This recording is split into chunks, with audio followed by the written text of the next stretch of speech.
पता नहीं क्यों आज तक मुझे किसी लड़की से मोहब्बत ही नहीं हुआ। ऑप्शन तो बहुत मिला मुझे मोहब्बत के लिए। बहुत से लोग मेरे लाइफ में आया और चला भी गया, पर उस तरह का लगाव नहीं रहा किसी से कि लगे कि मुझे मोहब्बत हो गया है। और सच कहूँ तो मैंने आज तक किसी को घास ही नहीं डाला।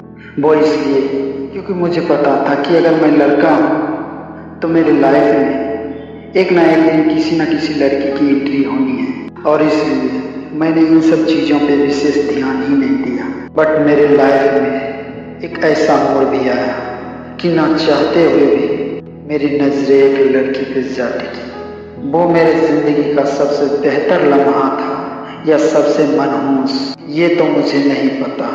ये बात सिर्फ वो ही बताएगी कि वो मेरे जिंदगी का सबसे बेहतरीन लम्हा था या सबसे मनहूस। पता नहीं क्यों उसे देखते ही मुझे पहली नजर में उससे प्यार हो गया था। मैंने देखा कि एक खामोश चेहरे के पीछे एक गहरा राज छिपा हुआ था, एक गहरा दर्द छिपा हुआ था जो हर कोई नहीं पढ़ सकता था। और वो दर्द कब मेरा बन चुका था मुझे पता ही नहीं चला। और मैं अपनी लाइफ की हर वो इम्पोर्टेंट चीज की परवाह किए बगैर एक गुमनाम रोशन के पीछे भागने लगा।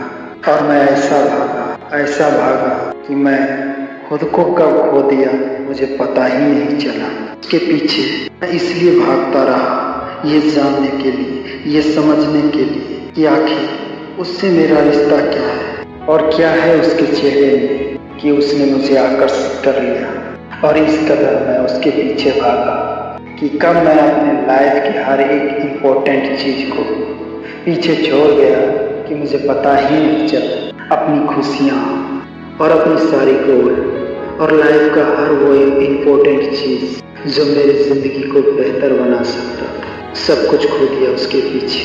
पर मुझे खुशी है इस बात की कि मैंने उसे मिला, उसे जाना और उसके दर्द को महसूस किया कि लोग उसे केवल अपने मतलब के लिए कठपुतली की तरह यूज कर रहा है। मैं उसके दर्द पे उसे जीतने के मकसद से कभी नहीं गया था। पता नहीं क्यों जब मैं उससे मिला तो उसे महसूस किया कि उसने बचपन से ही तकलीफें झेली हैं। और ये बात सही भी निकला। जब मैंने उससे मिला और उससे बात की, मैं बस उसे वो खुशी और वो सुकून देने के लिए गया था जिससे वो आज तक वंचित थी। मैं उसके दर्द पे एक भिखारी बन के गया था उसे खुद से मांगने के लिए, और उसने मुझे अपने दर्द से खाली हाथ ही लौटा दिया। मैं उसे जीतने के मकसद से कभी नहीं गया, और अगर मैं जीतने के मकसद से जाता तो वो खुद जानती है कि मैं कितना बड़ा जिद्दी हूँ। मैं उसे जीतने के लिए वो हर मर्यादा पार कर सकता था जो उसे जीतने में मेरी मदद कर सकती थी। मैं उसके दर्द पे वो सुकून और वो खुशी देने के लिए गया था जिससे वो आज तक वंचित थी। उसे मैं वो सुकून देने के लिए गया था जिसके लिए वो आज तक तरस रही थी। वो दर्द बांटने के लिए गया था जिससे वो अपने दिल में छिपाए घूम रही थी। मैं उसके सामने बेवकूफ बने रहना चाहता था और बेवकूफों की तरह हरकत करना चाहता था ताकि वो मेरे बेवकूफों भरे सवाल को लेकर और बेवकूफों भरी हरकत को देखकर खुश हो सके।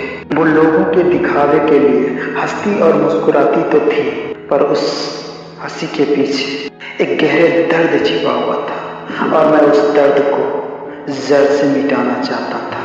ये मेरे जिंदगी का वो पहला मोड़ था जहाँ मैं किसी एक मामूली सी लड़की इतना गिर गया था कि मैं आज खुद से नजरें नहीं मिला पा रहा, जबकि उसमें कुछ खास था भी नहीं। फिर भी ना जाने क्यों, ना चाहते हुए भी दिल उसी के लिए बेकरार था। पता नहीं वो कौन सा रिश्ता था उसके साथ कि ना चाहते हुए भी मुझे उसके पास खींच ले जाता था। मुझे नहीं पता था कि मैं बस उसके प्लान का एक हिस्सा हूँ और वो मुझे एक मोहरे की तरह यूज कर रही है। कई बार ये बात फील भी हुआ, बट मैं उसकी मोहब्बत में इतना मसरूफ हो चुका था कि इस बात को जानना या समझना जरूरी नहीं समझा। मुझे नहीं पता था कि उसे अपनी मंजिल मिलेगी और वो मुझे दरकिनार करके आगे निकल जाएगी। मैं उसके प्लान का हिस्सा तब तक बना रहा जब तक उसे अपनी मंजिल नहीं मिल गई। और ये बात मुझे तब समझ में आई जब उसने मुझे फालतू होने का एहसास दिलाया। तब मैंने जाना कि इसकी मंजिल तो कोई और था, मैं बस उसके सफर का एक हिस्सा था। और फिर क्या था? टूटना किसे कहते हैं ये मुझसे बेहतर कोई और नहीं बता सकता। तकलीफें देना किसे कहते हैं ये मुझसे पूछो। मैंने खुद को इतनी तकलीफें दी कि तकलीफ भी हार मान गया और मैं आज एक चलता फिरता लाश बनकर रह गया हूँ। मैं तब भी नहीं टूटा था, तब भी मैं उसे अपना बनाने की कोशिश कर रहा था जब वो मेरे पीठ पीछे खेल खेल रहा था। जबकि मैंने उसे प्यार करने से पहले उसे ये पूछ लिया था कि वो मेरे साथ कंफर्टेबल है या नहीं। और उसने मुझे विश्वास ही नहीं यकीन भी दिलाया था कि वो मुझे ही चाहती है। और सब कुछ जानते हुए भी इस रिश्ते को निभाने की कोशिश कर रहा था। और फिर भी मुझे वो धोखा देती रही और अंततः मैं हार गया। बात मेरे दिल में तब चुभ गई जब उसने मुझे इग्नोर करना शुरू कर दिया। तब मेरे समझ में आया कि मेरे होने या ना होने से इसे कोई फर्क नहीं पड़ने वाला। जब इतना सब कुछ करने और खोने के बाद भी मैं ही गलत हो गया तो उससे दूर रहना मेरी मजबूरी बन गई। और ना चाहते हुए भी मैंने उससे दूरियां बना ली। इसी में हम दोनों की भलाई थी। हम दोनों जितना करीब होते उतना ही तड़पते। वो उस खुशी की ओर भागता और मैं इसलिए तड़पता कि वो मुझसे दूर हो रही है। और ये बात मुझे अच्छी तरह से समझ में आ गई। उसकी मंजिल तो कहीं और है, मैं बस उसके प्लान का एक हिस्सा हूँ। और इसलिए ना चाहते हुए भी उसकी खुशी के लिए अपने ही हाथों से अपनी हस्तरेखा मिटा ली। मैं वो आजाद परिंदा हूँ जो किसी के जिंदगी का जबरदस्ती हिस्सा बनना पसंद नहीं करता। मैं सबको आजाद और खुश देखना चाहता हूँ। मैं किसी की खुशियों के बीच का दीवार नहीं बनना चाहता।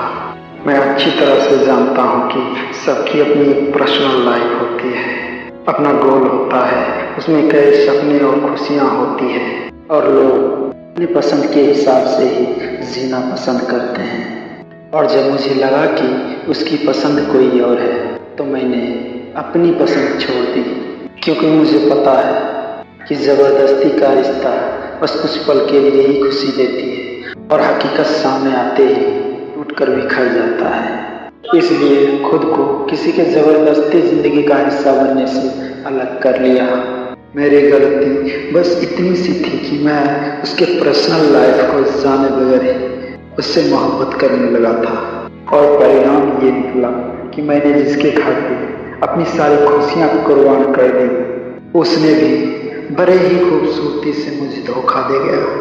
ऐसा नहीं है कि मैं उससे नाराज नहीं, पर उससे कहीं ज़्यादा मैं खुशी भी हूँ कि उसने मुझसे बेहतर इंसान तलाश लिया। और दुआ करता हूँ अपने उस अजीज के लिए जिसने मेरी कमजोरियों को जानने के बाद भी मेरा साथ छोड़ गया।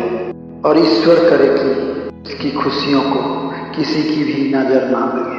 ईश्वर ही जानता है कि उसका जीवन कितना कठिन पूर्ण गुजरा है। ये केवल मैं ही अनुभव कर सकता हूँ कि उसका जीवन कितना असाधारण पूर्ण रहा है। इसलिए दुआ करता हूँ मालिक कि उसके जीवन में कभी खुशियों की कमी ना पड़े। उसे उसके जीवन का वो सारी खुशियाँ मिलनी चाहिए जिसका वो हकदार है। मेरा क्या है मालिक, मैं तो कल भी नाकारा और नालायक था। मैं तो कल भी फकीर था और आज भी फकीर हूँ।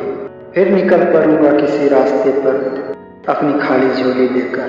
अब मैं चाहता हूँ कि अपना ये बचा कुचा लाइफ उन लोगों के लिए खर्च करूँ जो थोड़े बहुत ही सही पर मेरी परवाह तो करता है। और आखिरी में मैं उनसे यही कहना चाहूँगा कि जो खेल उन्होंने मेरे साथ खेला वो किसी और के साथ ना खेले, क्योंकि उनका ये खेल किसी की हंसती खेलती जिंदगी को तबाह कर देती है। किसी हंसते खेलते इंसान को जिंदा लाश बनाकर छोड़ देता है। तो दोस्तों, ये थी मेरी लाइफ की छोटी सी स्टोरी। और यदि आप लोग भी ऐसे दौर से गुजर चुके हैं तो प्लीज़ उस इंसान को कभी बद्दुआ मत देना। क्योंकि मैंने सुना है टूटे हुए दिल की बद्दुआ खाली नहीं जाती है।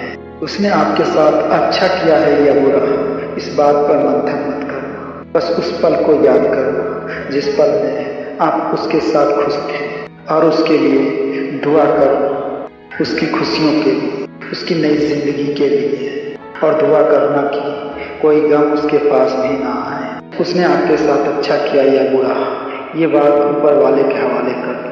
मैंने सुना है कि ऊपर वाले की नजरों से कोई नहीं बचता, उसकी न्याय में देर होती है पर अंधेर नहीं। मैंने सुना है कि उसकी लाठी में आवाज नहीं होती पर दर्द काफी गहरा होता है। इसलिए जितना संभव हो सके उसकी खुशियों के लिए दुआ कीजिए। अपना कर्म करते रहिए और परिणाम की चिंता ऊपर वाले के हवाले कर दीजिए। दोस्त, ये कर्म भूमि है और कर्म की परिधि से कोई बाहर नहीं है। आपका प्रयास जितना अच्छा होगा फल उतना ही मीठा होगा। इसलिए कर्म करते रहिए। आपके खेल पर निर्भर करता है कि आपका कर्म कितना अच्छा है।